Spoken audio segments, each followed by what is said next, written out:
Lovely. Okay. Hi, Bosko. Thank you for taking the interview. So we know each other for a while. We had a great time in Berlin. You're based in Berlin, yeah? Yes. You're a marketing expert, but you focus on innovation, so marketing innovation. I mean, you've done fashion as well and other things, but I mean, you're always kind of, based on your main edge is the innovation, as I understood you. Is that correct? But this is just coming by chance. To be honest, I'm always jumping on projects that I like somehow and that are interesting. And it just came out by chance that most of them have been a pretty innovative new approach of doing some old stuff in a new way. Yeah. Okay. So meaning you're not going out and looking for projects where you're promoting a coal mine, or like something like that. But you're focusing. You always end up on something that's new and changing the behavior. Exactly. Of people. Yeah. So basically, your work as a marketer, I see it as you're trying to change people, in practical means. And difference. I spoke to some philosophers and some, politicians and designers, and for them it's very abstract. But I mean, I do the same work as you, and we are very practical. Like you really need to convince someone to change their behavior. Like that's it. There is no one after us. It's us who do this. So it's a very weird job. Like going around and begging people to do something in a new way. Yeah, it's almost like sales. You're really begging and hoping and praying and yeah. That's how it is. And so just a couple of your projects. So you told me that Track Delight, you work. That's one of the more popular projects in Germany, where you were managing. Yeah, it wasn't whole Europe. It was actually one of the first performance marketing influencer networks in Europe. Mm-hmm. Of course, it started in Germany, as it was our home country. Yeah. But we expanded pretty fast to France, to Spain, to Poland, to UK, and so it was pretty big in Europe. Okay. Yeah, and then we sold it. Okay, so you were a founder or you were managing? I've been the general manager, and unfortunately not the founder, but I was the first employee of this project. Okay, cool. So that project made it. You changed something. Absolutely. Okay. Absolutely. How did that feel? How did that feel? Oh, it was a funny situation, and actually that's almost every time the same. So you start with something that is innovative, and then you have to approach many people to explain a lot of things because they don't get it. They either don't have the time to get it, or they don't get the topic because it's far away from what they know already, and so on. So you have to spend a lot of effort into convincing people to first listen to you, not even to try, but only to listen. And then you have the foot in the door, and then you can start getting them to, hey, come on, let's do it. Let's try it. Yeah, give it a chance. Mm-hmm. And after they tried it, probably the first one will fail, because also if you're doing a new project, new product, you're not perfect at all. So maybe they are not convinced, maybe they don't succeed, however. So you have to go back to adjust it and then return back again to these clients and again ask them to test it and so on. So it's super annoying at the beginning. It's a lot of effort, a lot of sweat, a lot of tears, a lot of blood that you have to spend there. What did you do? What did you do in that office if there was blood and okay, tears, okay, a little bit, but it's funny. I had the same situation starting with Track Delight as it is now. I was working the first year completely from home. Mm-hmm. So we didn't have even an office or something. So I was traveling, I was calling people all from home. And then we got an office, and then we hired the employees, and then we grew, and so on and so on. But we had a headquarter in Stuttgart at that time, but that was far away from my place, from Berlin. Mm-hmm. So, but nevertheless, you have to put a lot of effort until you get this point where it turns around, where suddenly brands or whoever potential customers are starting to approach you because they heard about this innovation, and they're keen to learn about what is new, and they also learned probably about the experience that the others already had. And then you need to reach this point of turnaround when you get more inbound than outbound, and this is exactly the point where you're like, wow, I made it. you know, where you feel, okay, there is a demand, we shape the product that the market loves it. And this is one of the best moments actually in the history of such an innovative product. Okay. And which year did you have a turnaround? What year was that? I would say it took us 2 years, at least 2 years until we reached that turnaround. So the first year was really hard. But afterwards, you know, when you get the main brands on board that are as representatives for a certain branch, then it's getting easier. And it took us around about 2 years with Track Delight. And which calendar year was that? Which what? Which calendar year? So we started in 2010. And in 2012, we have reached a very decent size, I would say. And from there, it increased exponential. Okay. It was also much easier to enter new markets, new countries. Because if you can tell, at that time, we've been working with all major fashion magazines. And if you can tell, hey, we have the Elle magazine in 5 countries exclusively, you know, then it's so much easier to enter new magazines, because then you already have, like, let's say the queen of fashion magazines is the Vogue in print, and then comes the princess, which is the Elle, at least in Germany. But then it's much easier to enter like all the others, because they say, oh, if you have already the Vogue or the Elle or something like that, then, or the GQ for man fashion, then you already have someone, you know, then you have references that are very heavy. Cool. Well, so now we recently worked together. You're working still on Trember. Yes. I think, you know, I don't like the graphics, and I keep complaining about the graphics, which I think are very easy to change and you keep having them there. But okay, I'm going to stop complaining. But technologically, I mean, conceptually, it's a very nice project, meaning that, as I understood it, you're changing the way people can meet. So we don't have this meeting-based Zoom thing, but you just have like constant presence of people in the team, and they can, you know, slowly enter a conversation or exit without this interrupting calling, you know, that is so stressful, you know. And well, yeah. So I really like that, and this is a great moment, I think, for the project. I really hope the project, you know, I saw it now, you showed me before the meeting. It's really, since I haven't worked on it for, I think, 6 months or something, but I think it's taking a nice shape, and it's getting, you know, really cool. So how, you know, there you're not at a stage where it's breaking even. So, but I know you were going, you know, to universities, you know, you were trying to build a network. How is that working out? Well, it's working pretty well. So we are in a phase currently where we're still shaping the product. And it's very important at this stage to talk to potential clients and to heavy users to get their feedback, even if it hurts sometimes. But you get honest feedback, which you can put directly into improving the product. And again, it makes it more attractive then. And we are lucky that we have a group of people that are very, very convinced of our product, and that they use almost every day. And we get amazing feedback. And they're our let's say, our catalysator for the word of mouth at the moment. So we are only growing currently organically, purely by recommendation and word to mouth. And for instance, we have different use cases at the moment that are working pretty well. So from a very normal meeting, but the main approach is having group conversation. So either it's everything that took place offline, like every kind of event, conference, speeches, whatever.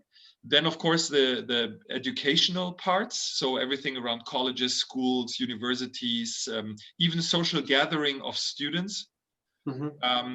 That's something very important. And then everything that goes along with coaching, group work, yeah, that kind of, because we managed to have something like a real life experience in a virtual environment. So you can behave more or less like you do in a real event or in a real conversation. And that is pretty impossible here on Zoom, for instance. Yeah, it's great for a one-to-one call. It's very convenient. It's very easy. But for anything that goes into group activities and many people and a lot of interaction, and also getting out of this one-to-many approach. So what you can't do here, you cannot have 10 people in here that have completely separate conversations at the same time. What even happens when you do a dinner at home, even then with 4 or 5 people, you have like one-on-one conversations at the table. And so this is like pretending to be a real life experience, and this works pretty well. Yeah. Well, I was teaching my course in Austria this year. I mean, I'm sorry I didn't use Trember. Yeah. I tried to change them.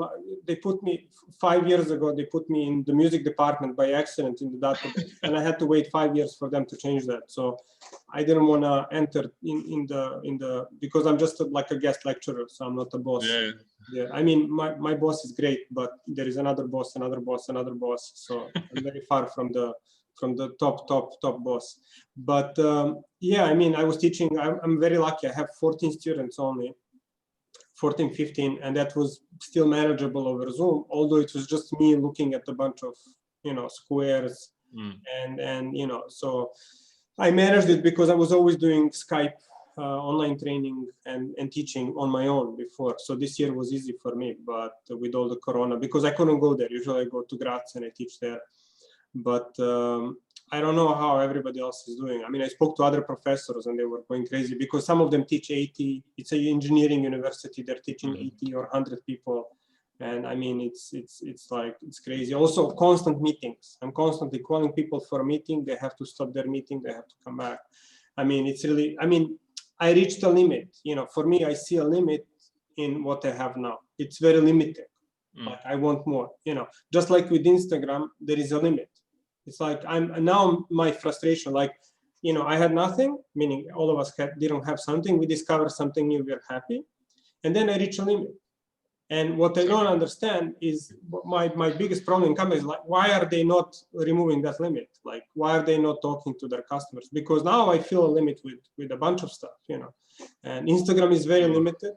I mean, I'm so happy with TikTok. It's just because it's vertical video. I really don't want to look like images on Instagram are tiny now. They're like little. I need a microscope to look at images. It's just like something. And I don't want to go to IGTV. I don't want to go to another app. Just like, you remember when Foursquare was like cool, and they made that other thing called Bumble something. When apps, I don't know, did you continue to use that other Bumble? But no, nobody did. It's like when you make another app and you tell me nobody does that. So it's just saying, I don't know how it is with you with IGTV. I just don't use IGTV. No, me neither. No, they're forcing me now constantly. And I'm just like, Instagram is what they do. Just don't make it vertical. It's like now the phones are, sorry, don't make it horizontal, make it vertical. Yeah. They just don't want to do that. True. Why not? I don't get it. And why do I need to go? Maybe we. Yeah. No, sorry, but maybe we are the wrong target audience. Maybe we are already too old. We are both gray, so we are probably not the right ones to judge Instagram development or something. But on the other hand, we are getting also used to use these channels. So I think there is definitely a target audience growing. And you see how the average age on TikTok is developing. TikTok in Germany a couple of years ago was for 10 years old. Yeah. Now you see already also 50 years old, or us. I like TikTok. I mean, I like it a lot because I learned, for example, I solved my back problem on TikTok. Good. Yeah, I went to a physio. She told me the same thing, but I was like kind of like a weird person, a little bit towards kind of stuff that I don't like. But she gave me good advice, and I didn't listen to it. And then I saw the same advice on TikTok by a doctor, and I tried it, like just to put a pillow because I have lower back pain, like all of us, 40 plus. Yeah. It was like, fuck, I solved it. Finally, TikTok solved my lower back. Actually, some doctor in America who seems, and I follow that guy. He's full of great advice. But my point is that I don't believe in this like age or something.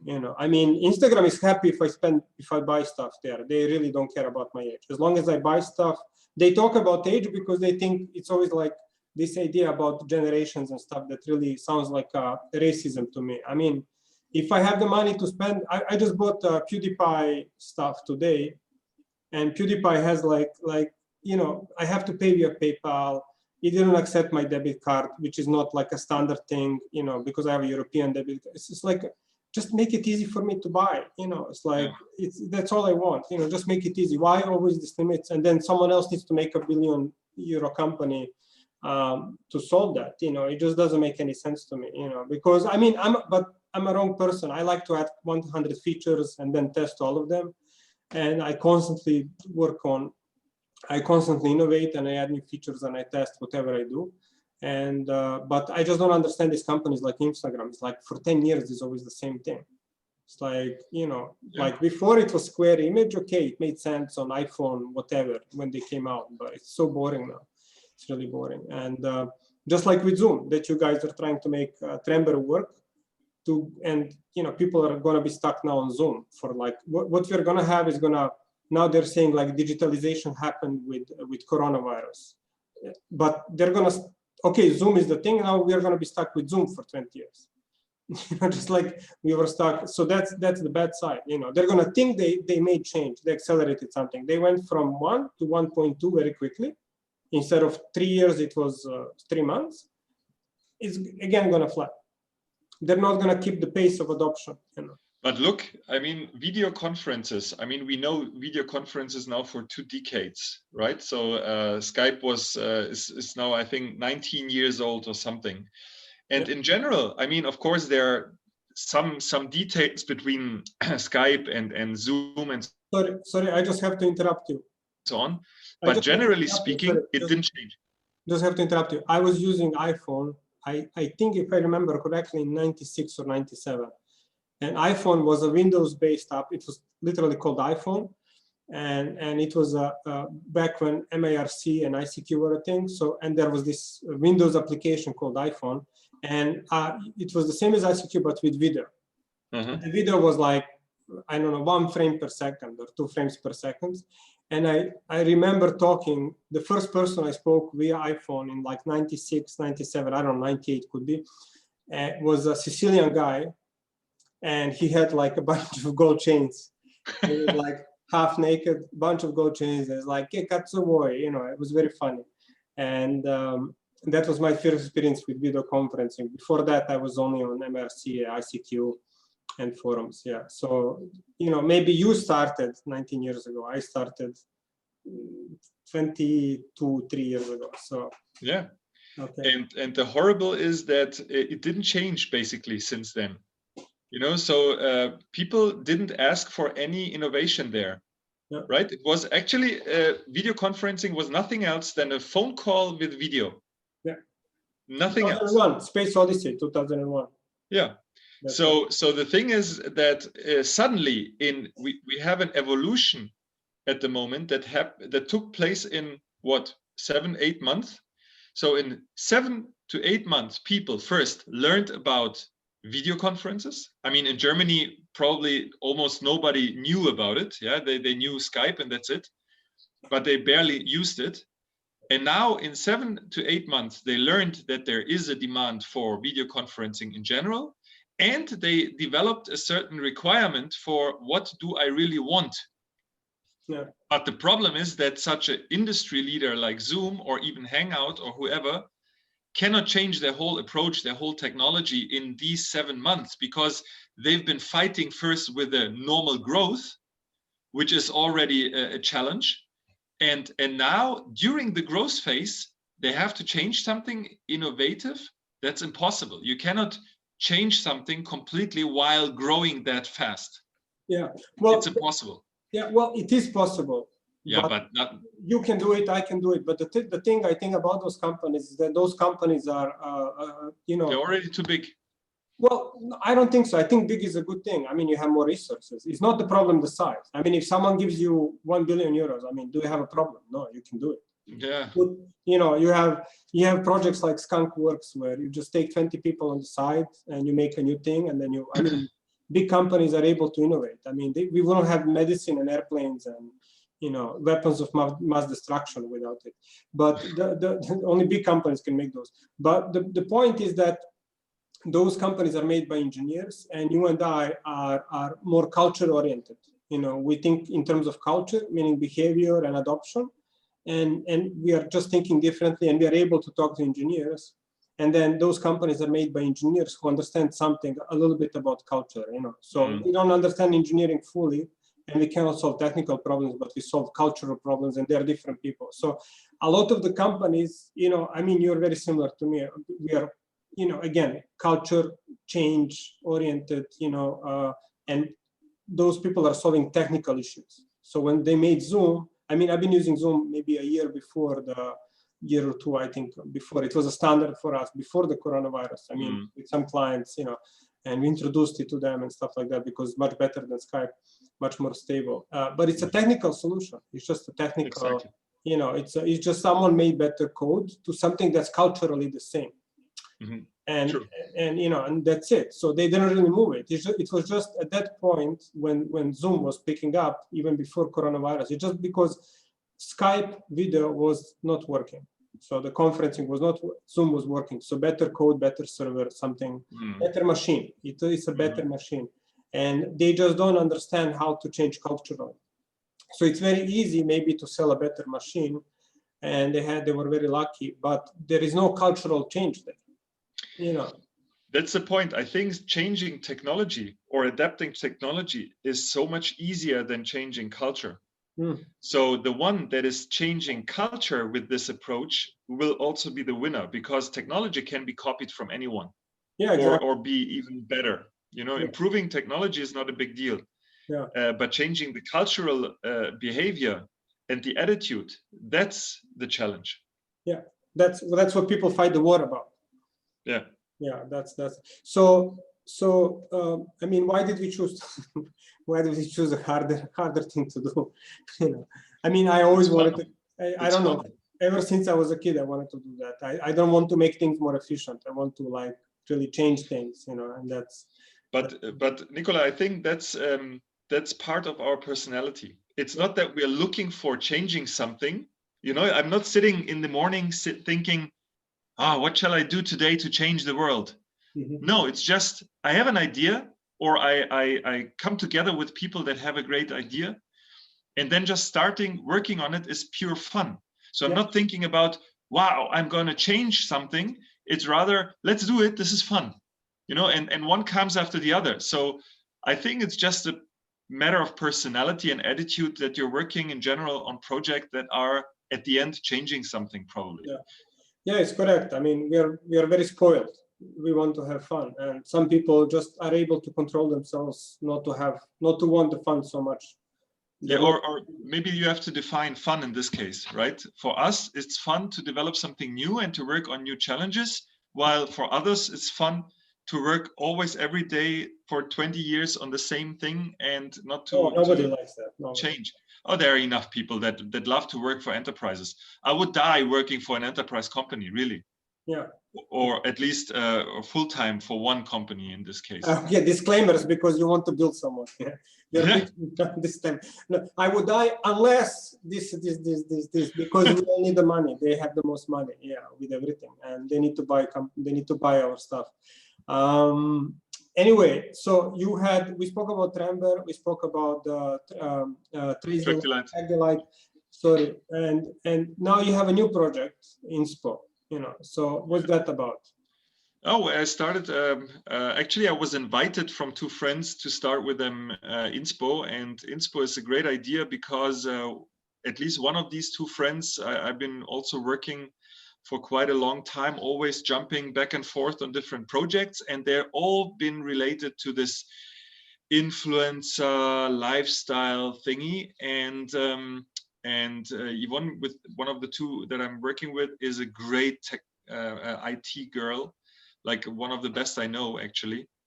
And so she's coming up always with pretty good ideas from technical side, and then we can exchange also our skills very well. So I'm currently doing a lot of acquisition of creative people that are having a lot of content on Instagram, and that can then offer their content based on licenses and royalties for brands, for instance. So that's basically the idea. It's fully automated. So You can just simply connect your Instagram account to the portal, and everything else goes more or less automatically.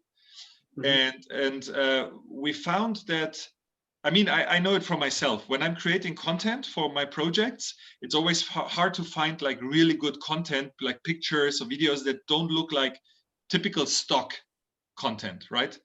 And this is very hard. So either they're super expensive or they're not innovative at all. And that's why we thought, let's create a platform where we can hopefully offer better portfolios of content. And there's a massive amount of great images on Instagram. And you don't have to be like a professional photographer to create great content. But I would say like 99% of this content is just published on Instagram without any outcome at the end. Nor is someone telling you how great your content is, which is the minimum as feedback, nor can you monetize it. Yeah, so in here we have the opportunity that every person that is creating good content, whatever this person is doing in the normal life, can simply sell it based on licenses. Okay, and the domain name is inspo.co. anspo.co. Right. Okay, I'm looking at. I just searched for a beach. You have to log in to see the images clearly, otherwise they're blurred. Yeah, I like the way they're pixelated. Very cool. And cool. I mean, that sounds like a cool idea, because for some reason stock is getting worse and worse. Yeah. Like I remember the good old days when you can just go to Google Images and just you search for anything, you get a bunch of great images, and now they're all watermarked. And then when you pay to access, it's just like really, it's like 1,000 variations of the same boring photo. You know. Yeah. Exactly. What they call dumbification, make it more stupid and stupid. Like there is lack of variety. You know, it's just the same thing all the time. Well, it's so complex. I mean, you can spend hours and hours searching for one single image. Yeah.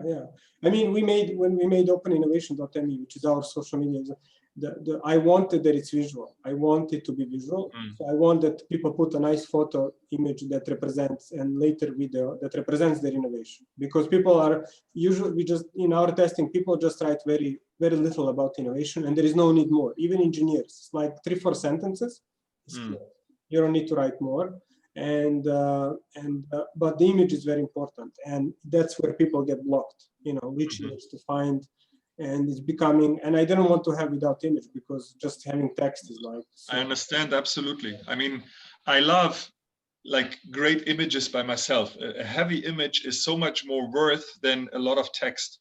Yeah. You know, like how Germans do presentations on PowerPoint, or when they have a speech, like German presentations usually looks like a novel, you know, like text from the left top corner to the right low corner. You have text. At the end, this is something that can just present on the wall and let people read by themselves. I don't need to have anyone having a speech about it. Yeah. So, but when you compare it with other cultures like Americans, they can do great presentations with only images, no text, only one image, and I can talk hours about this image. Yeah. And the image is telling the whole story. And that's, I would say, the challenge. That's the best. But that's why also Instagram became so successful in the beginning, right? You have like one image, a little text, one sentence probably, and you don't need more. Or Tumblr, I love Tumblr, or Pinterest. I can spend hours and hours and there is no text at all, but it tells so many stories. It's so great. Well, I mean, text is not bad. I like Quora and Reddit, and I don't know. Those are very much text-based, and Twitter is text-based. I mean, the other day I was just going through Twitter. I was like going through my feed. I woke up, like, wow, Twitter is really great, because like 20 posts, each one was better than the previous. They were all like, wow, this like something happened, and I really reached the point where I'm very happy with it. And on Reddit is just unbelievably amazing. You know, like I really use it a lot. Again, I'm like talking about specific things. I don't know, like marketing philosophy, stuff like that, investments. I don't know. And you really get good answers. And Quora is so and so. I mean, it's it used to be good, and then it became like the Facebook thing. You know, it's like so much spam, and and trashy stuff. But yeah, Quora is really like low level at the moment. They, like really stupid questions. Yeah, well, spam. It's just spam. Yeah, exactly. They just took the Facebook design of one point, I guess, algorithms as well, which I'm very skeptical if Facebook has any algorithms. I think the algorithm is like 3 lines, because I've been trying, like TikTok, I can teach. Pinterest, I don't know what's your experience, but Pinterest algorithm, like it learns in 3 seconds. I heard the guy spend like billions just on the algorithm. TikTok is learning like very fast. I think a day. Now I can teach it in a day. Pinterest in like 5 minutes. You click on one image, the next results immediately what you want, like totally different. Facebook, I wanted to take a screenshot. I think I took it somewhere. I deleted, blocked, said I don't want to see this about 100 times. Yeah, but it doesn't matter for videos, and I still get the same content. It's like. But on the other hand, stuff that interests you, you won't see. Never. Yeah. It's like, I mean, I grew up in a extreme socialist country where we had 2 TV channels, and then there was a 3rd TV channel, which was like, I remember when we had it was called the 3rd TV channel. Number 3, and that was like, and so we had different content. It was more entertainment oriented, and the government decided we should have. And I think using Facebook Watch is really like watching the 1st channel, just like pure news and propaganda. Just like you just cannot exit. It's impossible. Like I've been liking Lego images and mountain biking images on Facebook for about 10 years, consistently every day. Not one single mountain biking, not one single Lego video. Just right wing from all the surrounding countries, sometimes left wing, both extreme I think if I could pay someone 10,000 euros not to see any political stuff, this is like my main. I tried in 2016. Let me see if I can delete all the political stuff. It was impossible. And I just gave up, and it's like Facebook is like, you enter there is like what we used to call 1st channel of socialist TV, which is just like pure, just one single way of looking at politics, zero entertainment, zero fun. And I started liking on fun stuff, and it increases by like 10%. And again, yeah, I think that's why the approach changed. I don't know how it is with you, but I'm using just Facebook with my, let's say, 30 closest contacts, and that's it. Yeah, I'm testing. I'm just using Facebook for friends, and I think gaming is okay. Because I play games with my kids, and we got Cyberpunk now, so it's nice to figure it out, so, but I mean, I was testing all the algorithms, all the social media, because we're making this social media. So I just wanted to see what is experience. I mean, it's really horrible. I mean, Facebook is the worst of the worst, Twitter so-and-so, but Facebook is unbelievably bad. And that's what brings me back to the initial question. I mean, they also on Instagram, and they are not doing. I just don't understand why, and Zuckerberg he was studying psychology or literature. What did he study? Something cultural, I think. Wasn't it IT stuff? No, it's not. I think. Let me just check. Let me see. Okay, I have no clue. Study. No, but I'm really wondering what their goals are. What is their approach on the long term? Psychology and computer science. Yeah. Yeah, it's very funny. Okay, he studied something a little bit more expanded, because he's not just an engineer. But I mean, with all the respect, there are so many great engineers who understand the culture as well. But I mean, I think that guy really has no idea there's no culture whatsoever. I think they lost it completely. I think the initial idea was pretty cultural, because it went all about students and the connection of students, and like a very cultural thing. But it was lost on the way, and since then there is no improvement. I mean, look at like Instagram became for me the latest bullshit ever since they made it a shopping app. Yeah. Actually, Instagram is becoming like a mixture of eBay, like a marketplace actually, with a lot of content. Yeah. Before, it was rather content that is probably pointing on certain products, but at the moment they're turning it around. So their main approach is actually to go there to search for products, but you can entertain yourself during that. Yeah. And I think on the long term they are losing with this approach. Well, they're losing already, because it's just very boring. It's like I mean, they're on the way to lose. Yeah, and that's the same with Facebook. So Yeah, and I think if you do not innovate and change yourself constantly, you will be lost. There will be not a second Facebook that will last for so long without others. That's the problem with niche brands. If you make a niche brand and you want to stick to that, and you just think you're going to be adding like shopping, this added like a buy button somewhere. I mean, I always try to, whenever I make my brands, I make them a little bit vague. So I'm not stuck on a single technical thing, you know, because eventually, I mean, you end up with a problem, you know. I mean, it's great maybe in the start, but I don't think the niche brands help them in the start. I don't think that's the success factor, you know. So anyway, so to come full circle, you know, so we are talking about, you know, how you have to affect change, and you gave a practical roadmap, just calling everybody and try as much as you can and get the first case studies, especially with big brands, and then, you know, it should grow. And just make sure that the first clients, that's what I'm trying to do as well. Just make sure the first clients are very good, you know, they're you know, someone the market respects, you know, and that's always a golden rule. It's always the same and it works. You just have to do it with a new product. You have to explain a lot. And, you know, so, I mean, it is a difficult job, you know, to keep changing things. You know, I mean, it's interesting that in human society, there are people that are going around and saying, you need to change it, you need to change it, you know, both on engineering side and both on cultural side, if we can generalize in two sides, you know.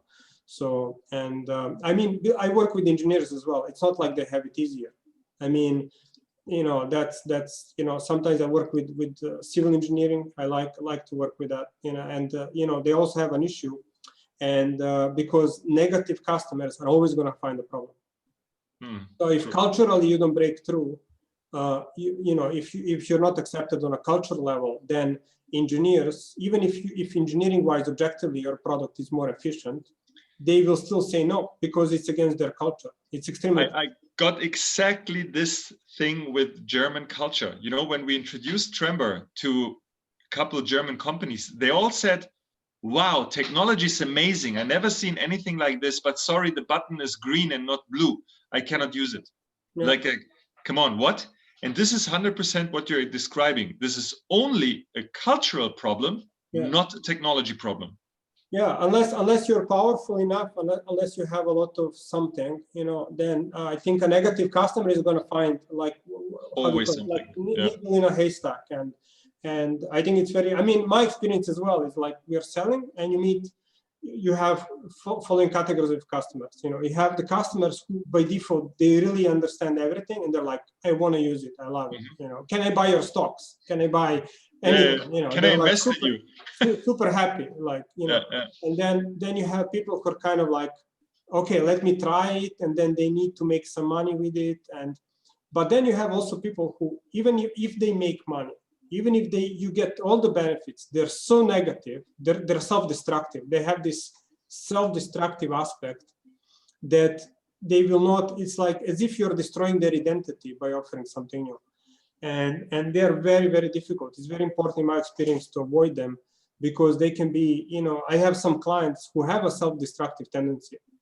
And it's like years and years of fighting to do even the simplest thing. It's like unbelievable what I notice, especially in companies, but also with people, that customers have this self-destructive need. Yeah. They really want to destroy their company. Like objectively analyzing, or they want to destroy their life, like they really worked over that. Like it's like some kind of a berserker Valhalla, like spite, you know, where they don't want to objectively analyze, and they are. I think we're all a little bit like that. They're very. The funny is they are afraid of losing their company or of destroying something, so that's why they're becoming so negative to any change, but exactly that is triggering their destruction. I think it's not. I was thinking about it. I think it's not fear of that, because sometimes it's just. I think we should not overthink and take over. I think they're just purely self-destructive. I was just reading some philosophy and psychology stuff. I think there is a need, because we are still kind of like, there is a need in certain people to be just like, to be on the edge. You know, and there is, you know, usually people who are highly successful, like CEOs and stuff, people who can buy products are usually successful. they have that thing like really fuck you life. I mean, there is no like a thing, they're going to rationalize it by I'm protecting this, but it's not true. Objectively, when you analyze, when you hire a third person who is objective, they put stuff in a spreadsheet, design the process, you're always winning by adopting or at least testing. There is no, at least objectively evaluate an alternative. No, it's just pure self-destruction. And I think there is nothing else. There is something genetically, and they're really like really dangerous customers, you know. And but some, because they're going to use it, they're going to make money with it, they're going to travel faster from point A to point B. I mean, I found some clippings. I found a funny clipping from 80s. Like there was a woman who said, these video games are never going to catch on. It's a fad that's going to disappear. And then you have all these historic things like, you know, nobody's going to fly. Nobody's going to use airplanes. Nobody's going to use cars. People are going to explode. It's bad this, bad that. And it's like, it doesn't make any sense. I mean, even if they were traveling, I think even if you meet people who are sick and you offer them medicine, I mean, I saw people who escaped from a hospital because they really don't want, or smoking, you know, what more proof of self-destructiveness? Alcohol, smoking, drugs. No, alcohol is good. Sorry. It is cancerogenic, but, you know, just like a little beer here and there, you know. Yeah. And there is a nutrition thing about alcohol. Oh, absolutely. You know, if you drink 100 liters of wine, you might have so much bioflavonoids. I heard that thing. They usually say wine has this healing thing, and I calculated you need to drink like 60 liters within 3 hours or something to actually have the healing effect. Okay, let's try. Yeah. So anyway, so it's very important to find those happy customers. Yeah, that are moving the product forward, that you have customers who don't accept it and they're constantly complaining, wasting resources. That's my experience. So it's very selective culturally about customers. Okay, any other advice? Test a lot. I mean, I had a lot of experience with, I mean, you start defining a profile of a potential customer, and that's whom you wish to use your product, but actually you don't know if this is the correct person that will also use it at the end. Yeah. So what I learned is get away from your personal impression and feelings and taste, because you're not a representative for the masses, and simply test. Get rid of every prejudice and just simply test and see what works and what doesn't, and then stick to that and continue working on it, and then test again and so on. So I would say never ask yourself, what would you do? Try to find out what the rest of the people will do. Yeah. Right. And this is a learning that you have to jump over your own shadow. That's pretty hard, especially when you're new to these businesses. I hate, for instance, this question, if a boss approached you and say, how would you do it? And you can say, well, I will try this and that, but I can't tell you if it works. Why can't you tell? You know, like, why don't you know? Because I don't know. Yeah. Every time I start a new project, I'm starting with 0. I can just live from the experience that I gained through the times, but actually I have to start testing from the beginning on. Yeah. You know, when we discussed like the design of the website of Trember, I mean, we had like 2 different opinions, but it's only the opinion of 2 people. What about the other 90,000 million, whatever, that are probably using it? Yeah. And that's why, I mean, I usually say, I don't care what color and how it looks like, because it's not me deciding. It's the numbers at the end deciding. Yeah. And yeah. Well, I think there needs to be some balance between individual design, like a curator, editor, designer, art director, whatever. Definitely. Yeah. But I think if you're too much stuck, I mean, I think every good designer needs to know when to quit. You know? That's the problem between brand and performance. Yeah. Right? If you're only looking on performance, you wouldn't take care of how it looks like. Yeah. But if you want to design something that people can recognize again and again and again, and that there is a kind of experience stuck to this brand or something that you gain through the time, you need to have branding. And this branding is actually exactly the opposite of performance, and vice versa. So there's the balance between where do you want to go with your product, with your innovation? Is it purely on performance, or should it be related a little bit also to a certain brand? Yeah, it's impossible to answer that question. Exactly, and this is the fight that you will always have between these two parties. Yeah, my which experience is also fruitful. It can be very fruitful, to be honest. Also, well, it's super hard to connect it. I mean, absolutely. What's interesting almost impossible. What's interesting is if you look at really great designers, people who create that relationship. I mean, I always look at films. Look at David Lynch. David Lynch. I mean, do you like David Lynch films? No, I never understood him. Okay, well, I'm too stupid for this. I don't know. Maybe that's another level of intelligence. I don't not have. only about many things, but Elephant Man is a very universal story. With Anthony Hopkins, and it's a sad story. It's a respect. It has nothing irrational in it. Okay, bad choice. Anyway, David Lynch is a master of that factor X. That it's very just like he was able to bring it to Hollywood.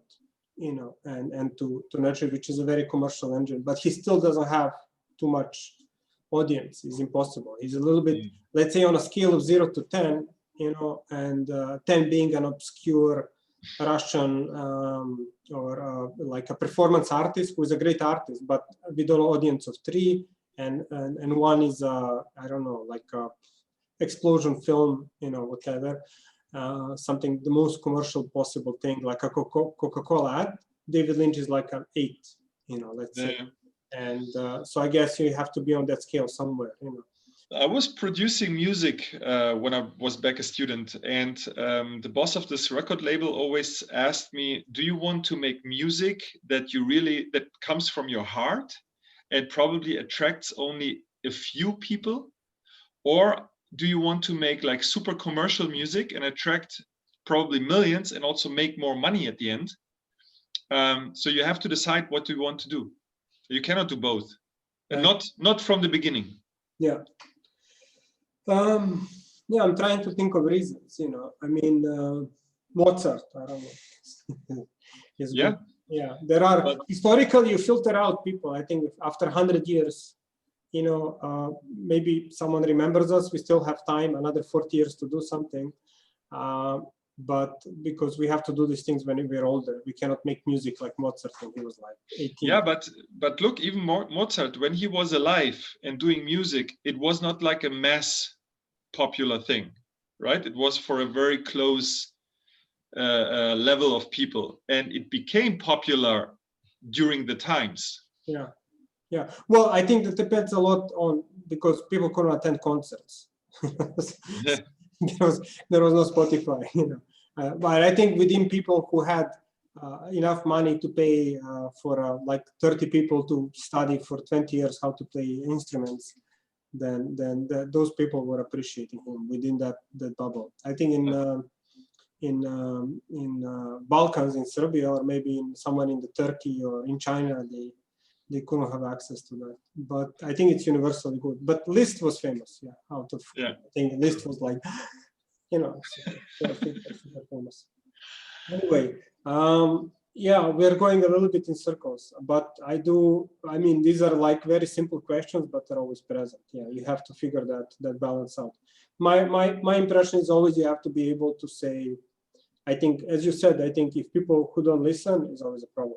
You need to put a limit, either as a designer or as a marketer. I mean, marketers also need to understand the others. I mean, in performance, marketers need to understand the other side as well. People need to know, okay, now I reach my limit. I need other people. I need other points of view. Because one person is always like, one person cannot get through. That's why Americans are great. I like American, content and culture, because it's made by so many different people. There is a German working with a Chinese, with a French, with a Eskimo, with whoever, Maasai, they're all working together. And then what you make, I mean, they cannot make some super abstract stuff, but at the end they make something that everybody agrees on, either a joke or whatever, an explosion, and it works. Anyway, I hope you keep on making projects that try to change the world, that you focus on that. So, I guess so. Do you have any questions for me? That's how I finish usually, if I remember. Oh gosh. Well, I'm super keen to learn about your open innovation platform. I mean, you introduced it to me a couple months ago, but to see it live and to see the results would be very amazing. And to see, because I think it's a really good idea. I mean, that's exactly listening to customers, putting this into your innovation, getting more customers. Yeah. Right. So. Yeah. Well, I think. What's the question? Pardon? What's the question? No, there's actually no question. There's more saying that I'm really looking forward to learn about your new product. Ah, okay. So I don't get to talk. I like to be asked a question so I can talk a little bit. What's the weather in Serbia? I don't see. I don't know. You haven't been outside the house? No. We had quarantine in the home, so I just kind of became like a person that goes from bed to kitchen to the computer, and that's it. You know. So I forgot that there is an outside. It's a great thing that makes light through the windows. That's true. So, right. But, now is not the best time to go outside. And I mean, we are also in lockdown as well. And we've been in quarantine for a month, personal quarantine because of Corona. So that's why I'm increasing the number of these interviews and my posts on all the social media, because again, because of coronavirus, we are very isolated. Yeah. I mean, just like you told me, Germany is going to be now. Yeah. Since today. Yeah. Today's the last day before the lockdown. So from tomorrow, I'm going to be in the same situation. Yeah. I'm glad that there is German Christmas coming and all this stuff, so that there won't be that much work anyway. So spending time with the family and enjoying this. Actually, it's a good time of the year to do a lockdown, because then you can calm down anyways and relax and enjoy the time. Well, yeah. So that's best. You know, if it would be summer and 30 or 40 degrees outside, it would be horrible. But now, make it cozy at home, enjoy the time, and eat, drink, and play around. Cool. Thank you very much, Bosko. Thank you too, Nicola. Ciao. Ciao. Bye-bye.